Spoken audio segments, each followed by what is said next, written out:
Hello one, hello all, it's the most shady ghost of them all, Caspa in the flesh, and it's time for a review of Metro Boomin, Future, We Don't Trust You. Atlanta's legendary auto-crooner Future has teamed up with trap producer Metro Boomin, and this is the first of their installment of the We Don't Trust You series, I would say. I believe there's 2 albums. There's another one coming after this. This is the first one. Then we're getting the sequel, so stay tuned for that. And when it comes to Future, there's no denying his influence. He has influenced so many. He has influenced Roddy Ricch, Young Thug, even Travis Scott, even maybe Playboi Carti. The man has influenced a lot. Now, have I been a huge Future fan over the years? No, but I do love me some Monster. That's a banger. That's banger city right there. Banger friggin' city right there.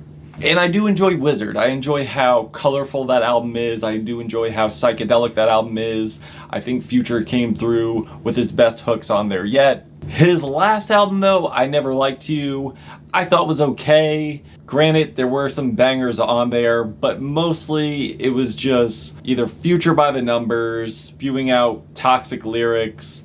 And here's the thing, Future being the king of toxicity, it's expected, but sometimes it's just a little hard to ignore, and sometimes I don't want to hear it all the time, and sometimes he's not delivering it in the best or clever way.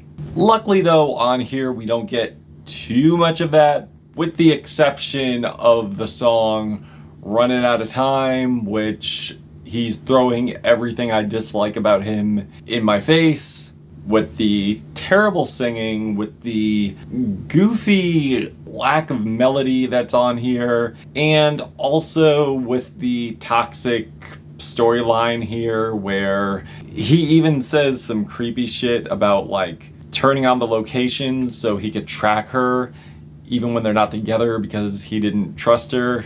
I mean, it does kind of play into the We Don't Trust You thing, but still, it's just gross. And even though I do love the surreal, otherworldly, super colorful, feels like I'm in friggin' Candyland fried, there is some weird lyrical content going on there where he's going after this younger girl of age, like 24, in the 24 range, but it's weird that he only goes for the women that are 24 because there's a weird power dynamic there. But honestly, the hook goes hard, the melodies are great, and the production is just next level, in my opinion. It's so surreal, it's like a blast of being put into a trap dream state. And with the production here, it's very cold, it's very futuristic, which would make sense because Metro is playing into really Future's personality here, with Future being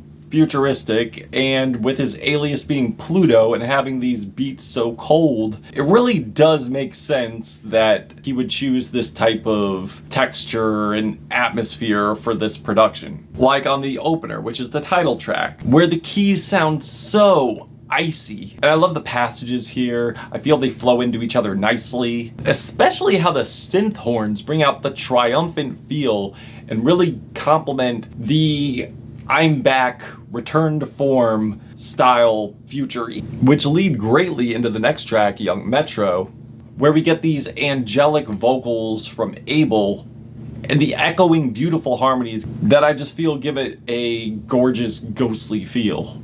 And after a few listens, I didn't get much introspective bars from Future.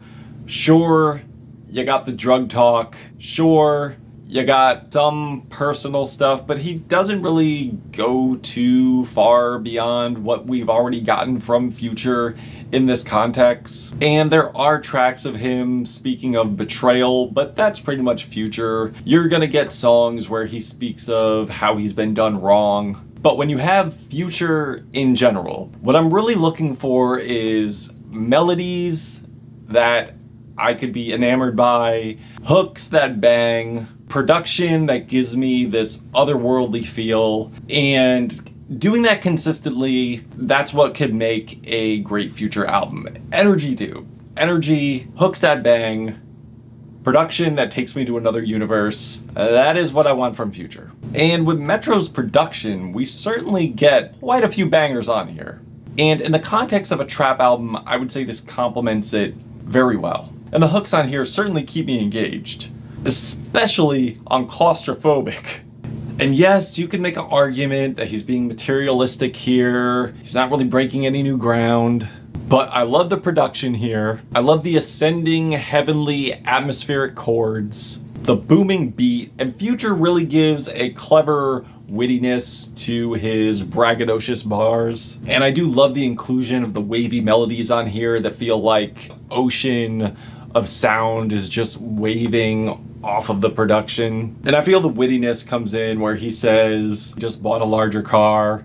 He needs the car to have a sunroof because he's claustrophobic. Bought another mansion because he's claustrophobic. And the song GTA has these glistening synth layers, ominous piano lines, and the hook goes hard. Crash out, crash out, crash. And WTFYM has to be the catchiest hook on here. Made my dog a millionaire, what the fuck you mean? I swear, this isn't a perfect album, but the hooks on here have found a home in my brain, and they're not leaving anytime soon. And as far as the beat switches go, it's pretty obvious that Metro Boomin is no stranger to beat switches, but I would say the most standout beat and the most standout beat switch to me, even though there is simplicity within the beat, would be Everyday Hustle with Future and Rick Ross over some soul chops, soaring pitched vocal samples, and with its prominent horns over rattling hi-hats and crispy drums. And I love the punchy switch up, and I feel like Rick Ross's husky voice really complements the luxury of the track. And as far as features go, I would say the features go over fairly well, with the exception of Type Shit. I do enjoy Travis's verse. I do feel he did a much better job on Cinderella. I love his melodies on there. I love the contrast of the shouts on there. The hypnotic, icy chimes, the lullaby keys. It's pretty much what you'd want with a Travis Scott feature on a Future track. But the Achilles heel with Type Shit, it's Cardi's verse. I'm sorry. He just sounds so warbly, so goofy. I don't know what the fuck he was thinking on this. And his vocals are just annoying. I don't know why he's been doing this lately. He sounds so warbly. He sounds so grating. He sounds so annoying. But in terms of features that absolutely kill it, that have absolutely stole the show on this whole album, it's the Kendrick Lamar verse. Come on. You know I had to speak on this one. Because he absolutely kills it.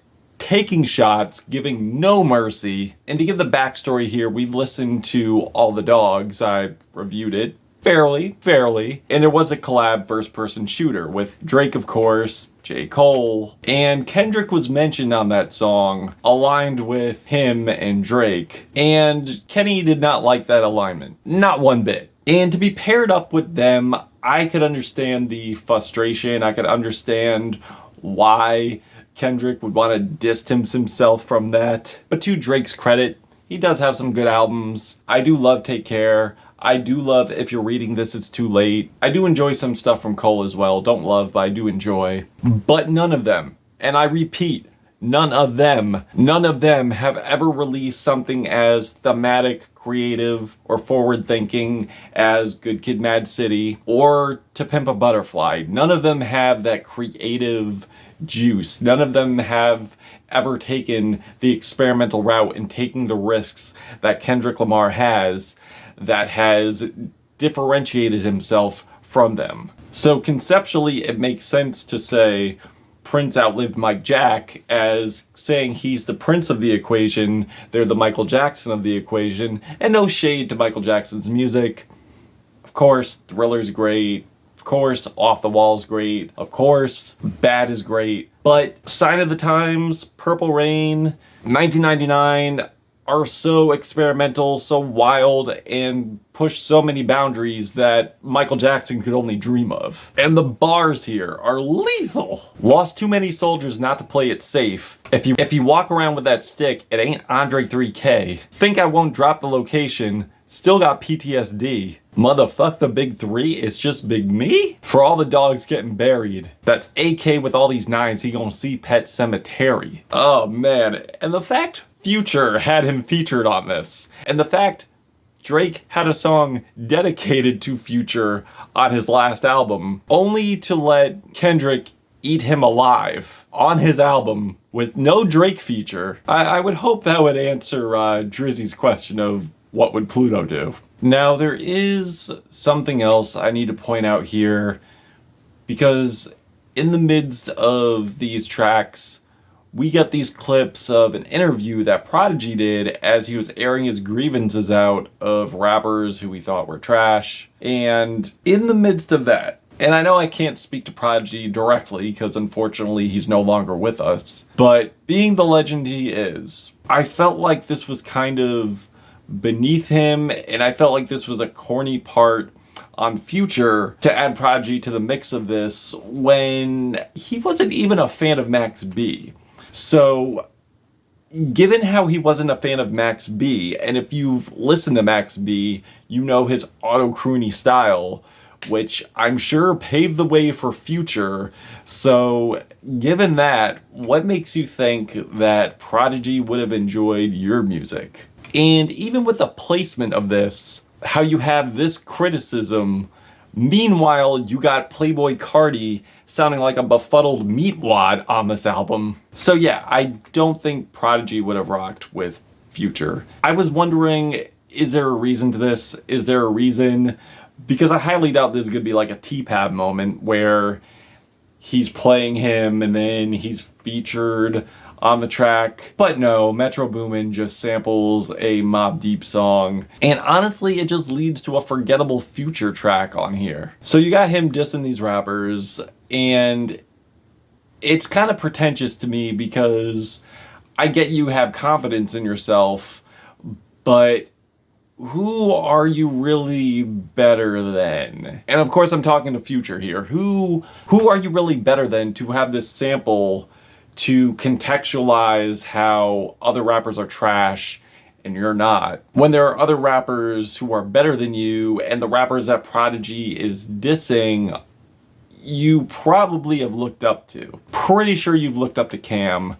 Again, I'm pretty sure you've looked up to Max B artistically. So yeah, it just came off to me as really bad taste. It was just, to me, a pretentious lead up to nothing. It just sounds so tacked on and unnecessary. But aside from that, I do think Metro Boomin does complement Future style well and give it a great personality on here. I do think the hooks bang on here. I do think these are Future's best melodies by far, next to Wizard. But I do wish he had some more energy like on Monster, because Monster was just banger after banger after banger. But there is filler here. I do feel there are tracks where Future does sound comatose. I do think some features don't really go over that well. Some hooks don't really bang as hard as others. But overall, it is an enjoyable album. I am feeling a 3.5 out of 5 Black Hearts in this album. If you've given this a listen, what did you think of it? Did you love it? Did you hate it? Why? Caspa, Gothic Ghost, Metro Boomin, Future, We Don't Trust You. Till we meet again.